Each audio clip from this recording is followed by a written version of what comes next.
Elise, how are you? I am fine. Thank you for talking to me. Absolutely. It's so good to see you. I'm excited to dive into your expertise and excited about the release of your book called Rural Arts Management. So, congratulations on that. Thank you. Can you give a little bit of background on what led you to write a book on rural arts management? Absolutely. And the first thing that I will say is I have an amazing co-author who's not on this interview today, Dr. Jerome Sokoloff, who is in rural Massachusetts. And he actually was the one that conceived the book and then invited me into work on it with him. And I ended up first authoring because I was very excited about the topic. But my background is I grew up in the suburbs between Baltimore, Maryland, and Washington, D.C., extremely not rural, with everything available to me. I didn't realize at the time that that was unique. And I moved through, how life circles around, and I ended up a couple decades later in very rural, extreme rural South Central Kentucky, and had a successful career in nonprofit in a couple of major cities in the US, including New York City, and had a graduate degree in nonprofit management and was trying to work in rural Kentucky and found that I felt like a neophyte. I didn't know that the skills didn't directly transfer. And that and in fact, some of them seemed counterproductive. They not only did they not work well, some of them were thwarting my efforts to succeed. And so that obviously it's problematic at the organizational level when you're trying to run an organization, but it even felt almost like, are we being sabotaged? Is someone? And so that just ultimately that drove me. That's why I got my PhD. I wanted to uncover that. And so coming out of my PhD, which is in arts administration, and my focus was on rural arts organizations. Um, I wanted to provide the tools for researchers, but also practitioners who are trying to work in rural spaces using tools that have been laid out by urban practitioners. So, can you give me an example of an experience or expertise that you have that was counterproductive for you in rural America?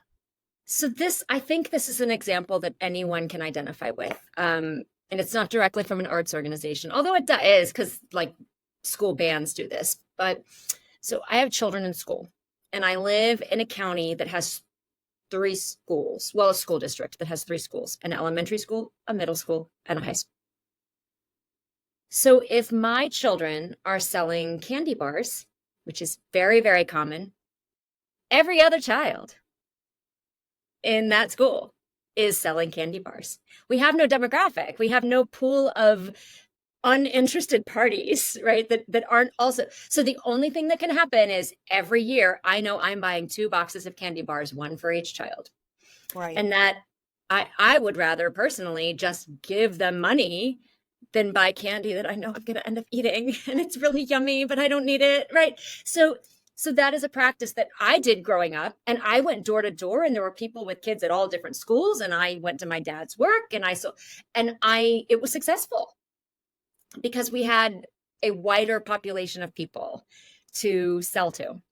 Uh, that is counterproductive in a rural community, um, just because of one of the defining features is low population density.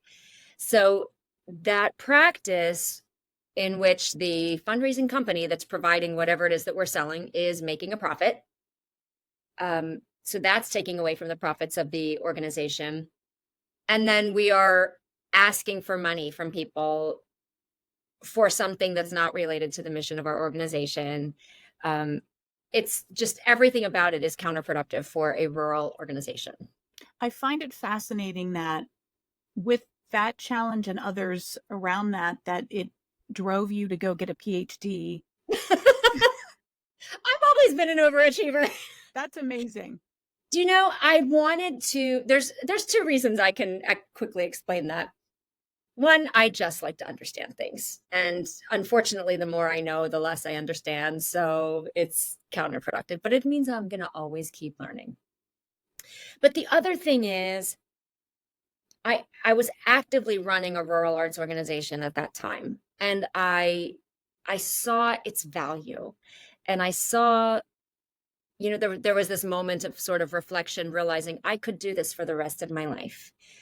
There was an element of joy and satisfaction, knowing that in individual lives, I was making a difference. I was making a difference in my community, and that was very satisfying. But the part of me that is bigger picture than that thought, there are communities like this everywhere.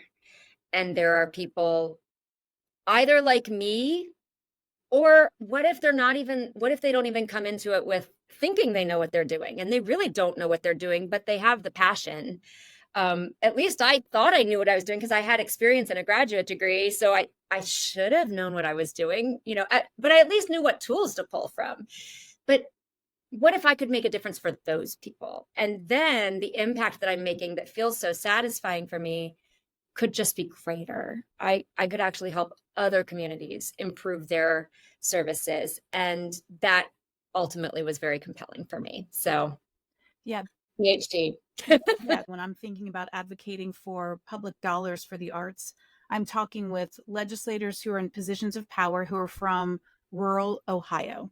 And a lot of times the conversation is, the arts, like it's an insignificant, frivolous, it's not in their region. I often hear, I'm not a creative, I don't know anything about the arts, right? Because historically we think of the arts as an urban only phenomenon, or that's the Yes. central hub.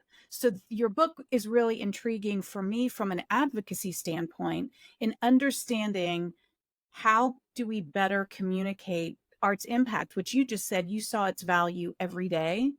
Yeah. So can you touch a little bit on, and I'm taking from chapters of your book, and you open up about the arts in rural communities. Can you just give a brief overview on what does the arts, when you hear arts in rural community, what does that mean?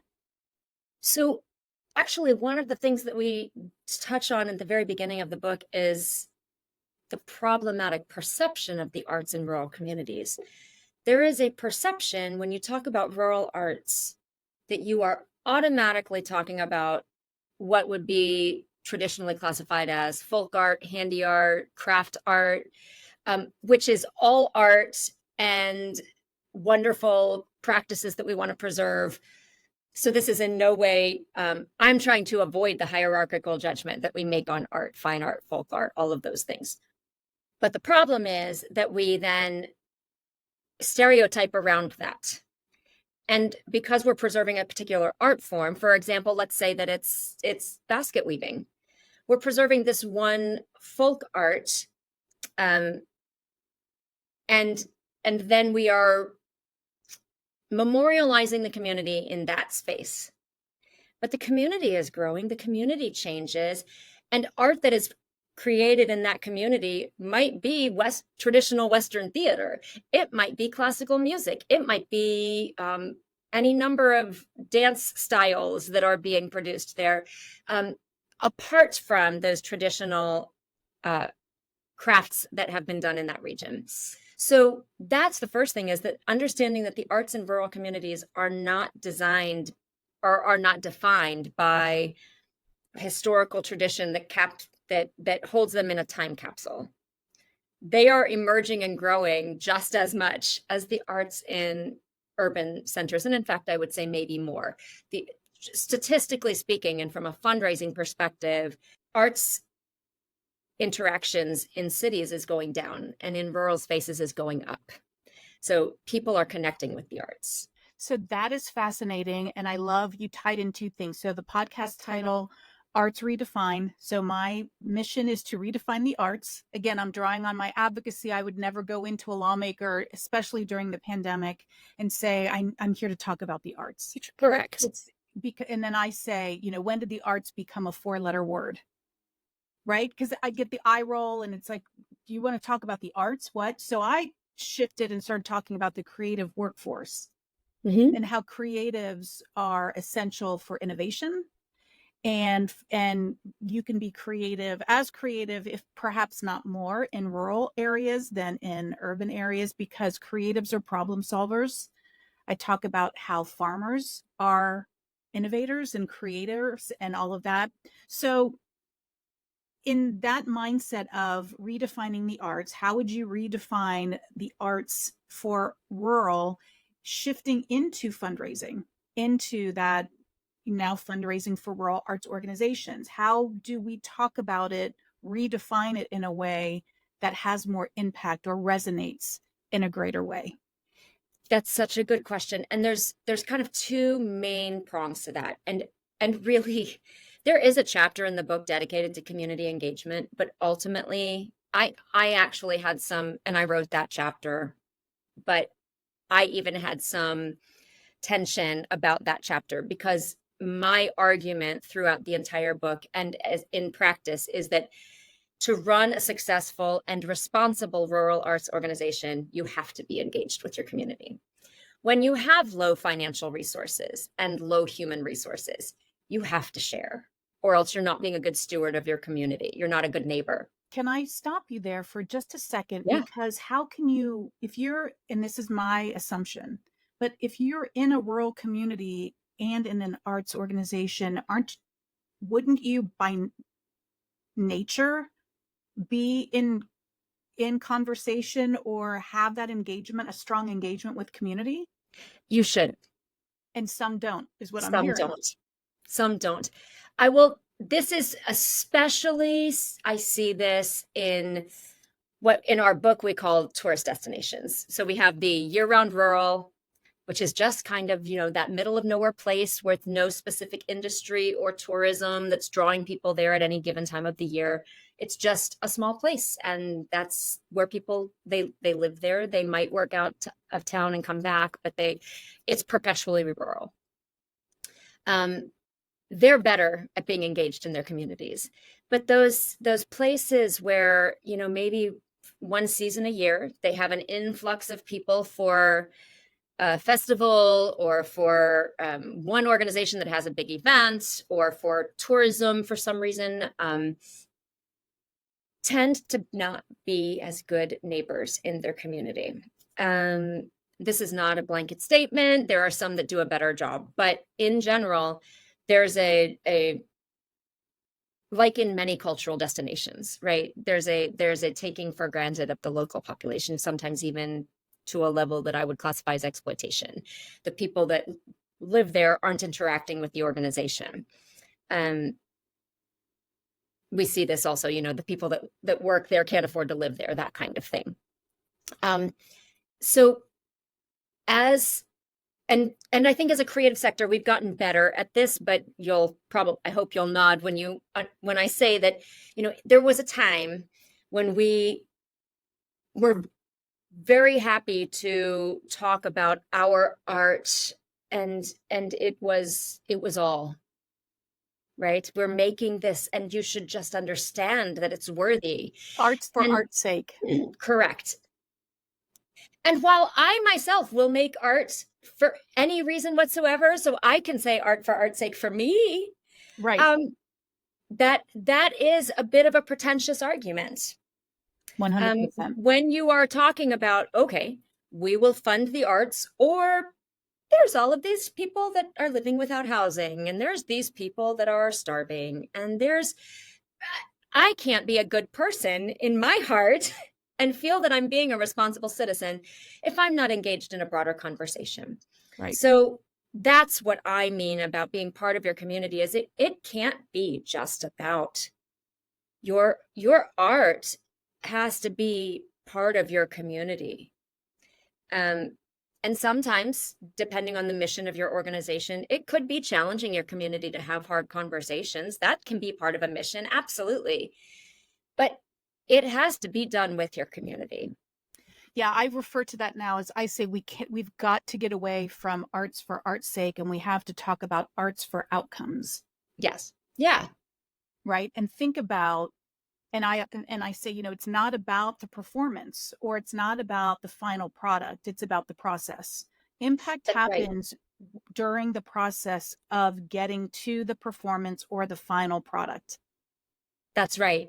And that's where when you're talking about advocacy, we talk about that quality of life aspect that the arts bring us, and um how what would we have done in March and April of 2020 had we not had something to look at?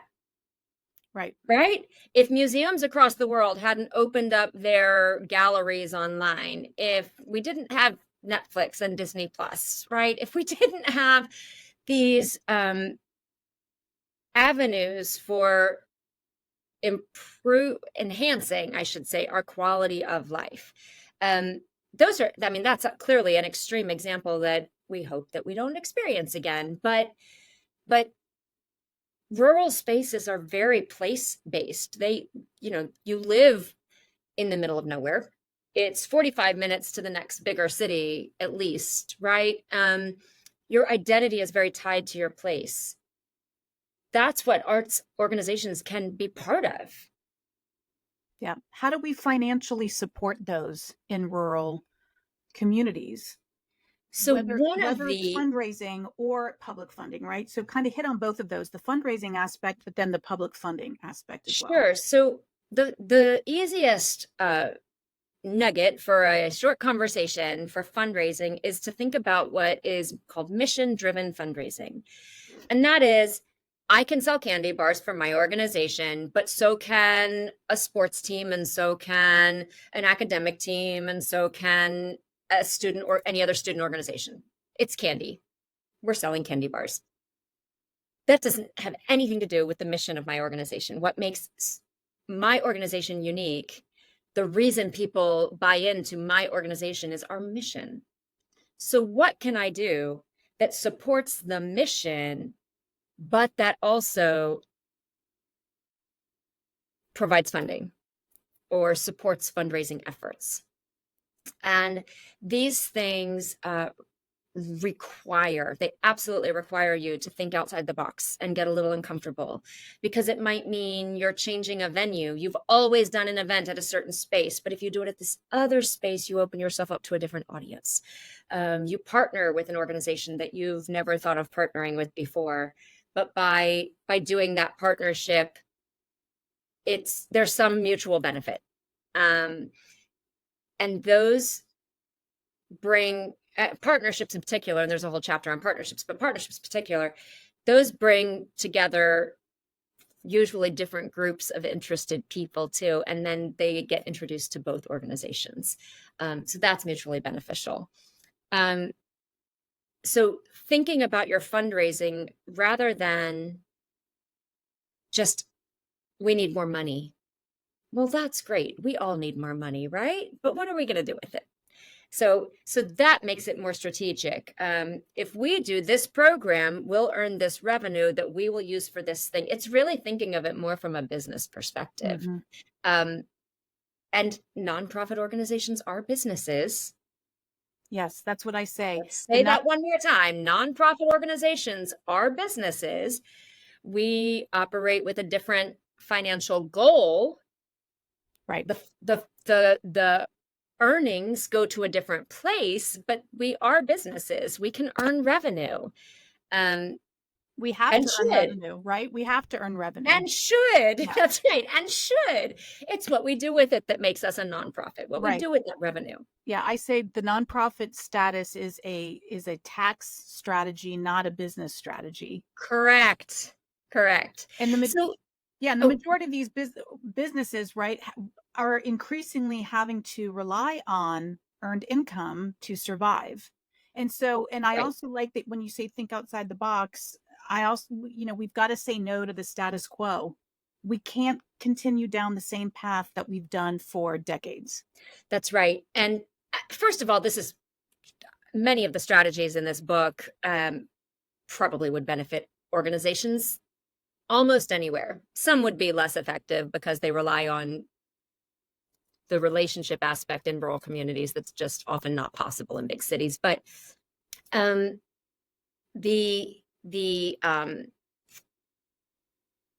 my goodness, I completely lost what I was going to say. Well, I was going to touch, you had mentioned public funding, yep. and I wanted to touch on that. So one of the things when we're in a rural space, and we think about public funding, we're probably not thinking about getting money from our local government. Some organizations do, but that is not as common because a small rural municipality probably doesn't have discretionary money for any nonprofit organization. But what we can think about is that's a good place for partnerships. I'm getting support, not funding, but support from my local government if I'm using the city park for something that I don't have to pay for that space, but I get to use that space. That opens me to a broader audience, that I'm not paying for the utilities at the park. I'm not paying for rent at the park, right? Those kinds of things. That's just an example. But there are other ways that a local small municipality can support the organization that don't include funding. But beyond that, when we look at bigger entities, state arts agencies, regional arts organizations, and of course the National Endowment for the Arts or Humanities, there is growing public support for the arts. That is one space that is becoming more equitable. It's still not there.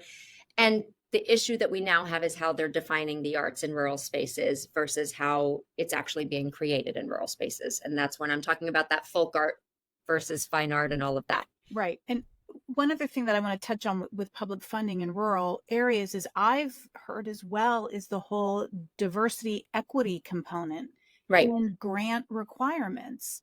And Right. I hear increasingly from rural organizations saying, I'm not getting my grant approved because I can't fit that box of diversity and equity and inclusion because my county is 98% white. Homogenous. Right. Right.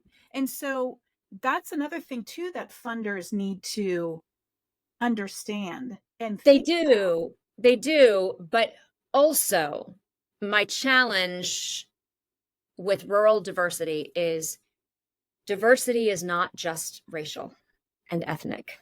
We are diverse in many ways, and we can answer that question in many ways. And I think that, so the question is, what are your efforts for diversity, equity, and inclusion? Well, we are welcoming in people of over 65 through this programming. We are welcoming in children under the age of 4 with this programming.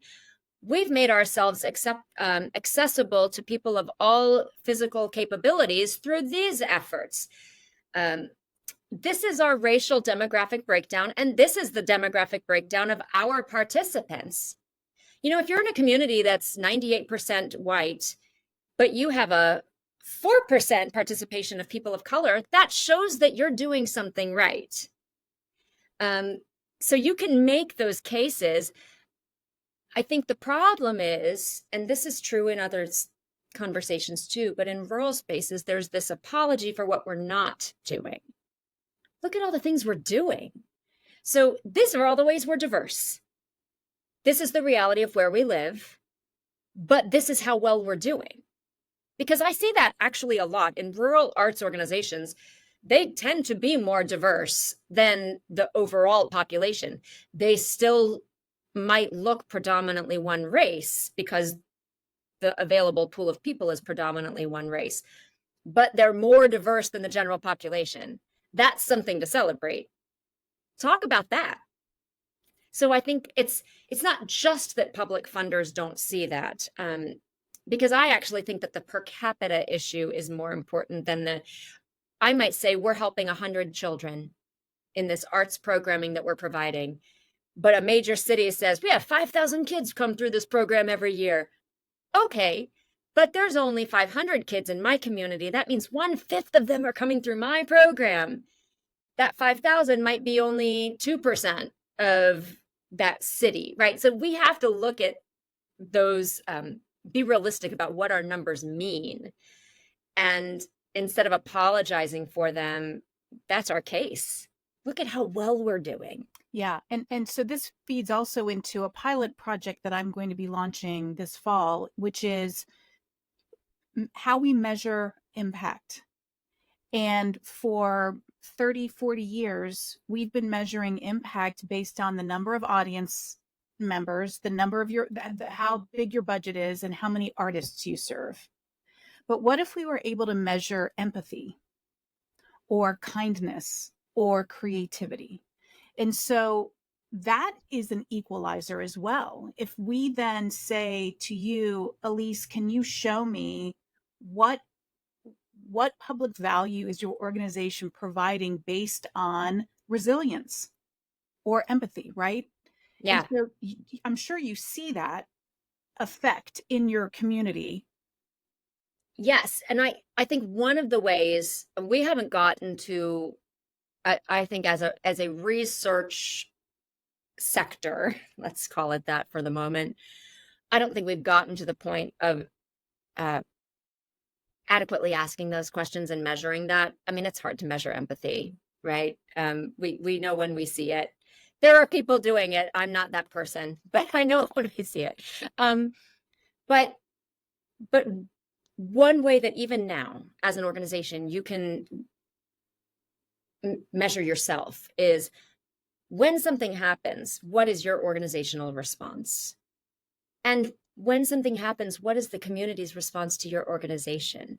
If you can say, oh, we had this situation and the mayor came to us and asked us to do X, or the public library asked us to partner on this initiative, those are signs that you, one, are perceived to be part of the community, two, part of the solution, and three, relevant to the community and the solution.